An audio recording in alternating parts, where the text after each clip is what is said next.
തറാവീഹ് ചർച്ച ചെയ്യുമ്പോൾ റക്കാത്തുകളുടെ എണ്ണം പലപ്പോഴും നമ്മുടെ നാട്ടിൽ വിവാദമാകാറുണ്ട്. എന്താണ് ഇതിൻ്റെ പ്രാമാണികമായി സഹീഹ് ഹദീസുകളിൽ എന്താണ് ഈ വിഷയത്തിൽ വന്ന നിലപാട്? അതെ, അങ്ങനെ നമ്മൾ പ്രമാണത്തിലേക്ക് നോക്കി ദീൻ പഠിക്കാൻ ശ്രമിച്ചാൽ നമ്മുടെ ഇടയിലുള്ള കുറേ വിഷയങ്ങൾക്ക് തീർപ്പ് കൽപ്പിക്കാൻ കഴിയും.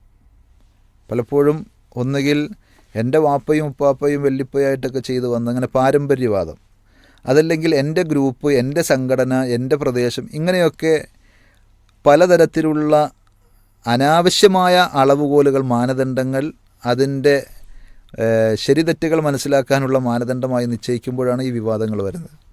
നേരെ മറിച്ച് നമുക്ക് എല്ലായ്പ്പോഴും ഏത് വിഷയത്തിലും ചിന്തിക്കണ പോലെ നബി സല്ലല്ലാഹു അലൈഹി വസല്ലം എങ്ങനെയായിരുന്നു ചെയ്തത്, സ്വഹാബത്ത് എങ്ങനെയായിരുന്നു ചെയ്തത്, ഖുർആനും ഹദീസും ഏതിനെയാണ് പിന്തുണക്കുക, ഇങ്ങനെ പ്രമാണങ്ങളിലേക്ക് അതിൻ്റെ പ്രായോഗിക രീതിയിലേക്ക് നോക്കിക്കഴിഞ്ഞാൽ ഏത് വിഷയത്തിലും എളുപ്പത്തിൽ മറുപടി കണ്ടെത്താൻ പറ്റും. അങ്ങനെ നോക്കുമ്പോൾ നബി സല്ലല്ലാഹു അലൈഹി വസല്ലം നിസ്കരിച്ചത് എങ്ങനെയായിരുന്നു എന്ന് നബിയുടെ ജീവിതം കൂടുതൽ അറിയുന്ന അവിടുത്തെ ഭാര്യമാർ, വിശ്വാസികളായ നമ്മുടെ ഉമ്മമാർ, ഉമ്മഹാത്തുൽ മുഅ്മിനീൻ പറയുന്നുണ്ട്, മാക്കാന യസീദു ഫി റമളാന വലാ ഫി ഗൈരിഹി അലാ 11 റക്അ. നബി സല്ലല്ലാഹു അലൈഹി വസല്ലം 11 റക്അത്തിൽ കൂടുതൽ രാത്രി നിസ്കാരം നിർവഹിച്ചിട്ടില്ല.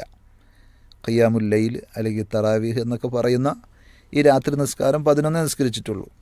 പിന്നെ 3 ദിവസം നബി സല്ലല്ലാഹു അലൈഹി വസല്ലം സഹാബത്തിന് ഇമാമ ആയി നിന്ന് ജമാഅത്തായി നിസ്കരിച്ച സംഭവം പറയുന്നുണ്ടല്ലോ, അതും 23 ഈ പറഞ്ഞ എണ്ണയുള്ളൂ. ഇബ്നു ഹിബ്ബാൻ റഹ്മത്തുള്ളാഹി അലൈഹിയുടെ റിവായത്തിൽ അത് വ്യക്തമായി തന്നെ വരുന്നുണ്ട്. പിന്നെ സ്വഹാബത്തിൻ്റെ രീതിയിൽ നോക്കിക്കഴിഞ്ഞാൽ ഉമർ റളിയല്ലാഹു അൻഹുവിൻ്റെ കാലഘട്ടത്തിൽ അദ്ദേഹത്തിൻ്റെ നിർദ്ദേശപ്രകാരം ഉബയ്യ് ഇബ്നു കഅബും തമീമുദ്ദാരി നിസ്കരിച്ച രംഗം അതും ഹദീസിലൂടെ വന്നതാണ്.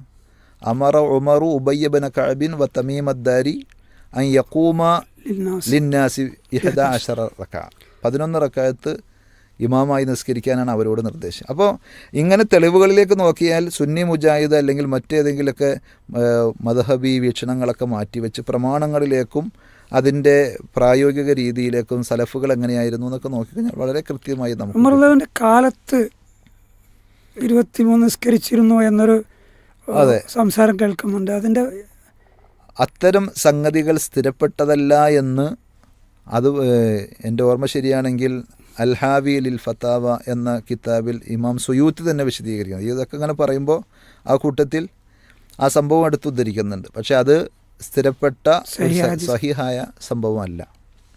അതോടൊപ്പം ഉമർ റളിയല്ലാഹുവിൻ്റെ കാലഘട്ടത്തിൽ ആരെങ്കിലും ചെയ്തു എന്ന് പറഞ്ഞാണോ, ഉമർ റളിയല്ലാഹുവിൻ്റെ നിർദ്ദേശപ്രകാരം ചെയ്തു എന്ന് പറഞ്ഞതാണോ ക്രെഡിബിൾ ആയിട്ടുള്ളത്, ആധികാരിക?